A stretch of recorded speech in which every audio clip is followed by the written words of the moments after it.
Hello! In this video, we're going to take a look at how to reuse types in TypeScript, whether that's built-in types or types from libraries you might be using.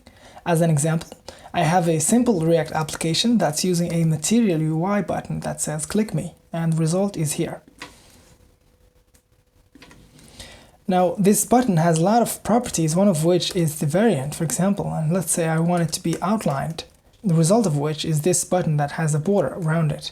And let's say that I want to make a button that's always outlined. I could say const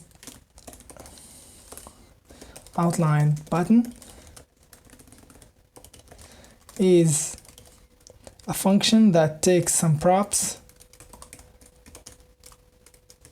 and returns a Material UI button with those props and a variant of outlined. And here, instead of saying button, I would say the outline button, giving me the same result. But the issue that we have is that we didn't give this props a type. We can say any, for example, to silence the error, but that's no good because our props now accepts whatever and gives it to the Material UI button, which has some precise properties. Luckily for us, the Material UI export a button props that we can import and use for our button. But let's say that for whatever reason they didn't export this type and we had to come up with it on our own. We could start with something like any, which is not good. We could type every property that button has, but that's painful. Or we could leverage the type inference of TypeScript and take the type of button,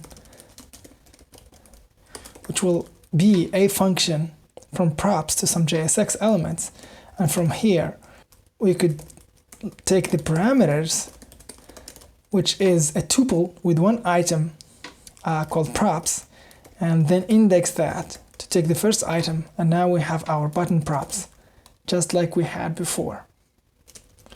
In a second example, I have a set interval that just console logs tick every second, and we store the timer ID that it returns in a variable called timer ID based on an example condition that I call dice in here. This timer ID has an any type, and set interval, if I do a hover, returns a number. So we can get away with setting its type to number, and it will be all good and dandy. But if we are running in a Node.js environment, which has its own idea of the timer ID, we could get some compilation error as TypeScript gets confused.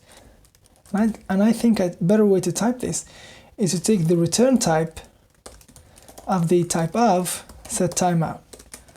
This way, the timer ID will always have the correct type, whether TypeScript thinks it's a number or something else in a Node.js environment, for example.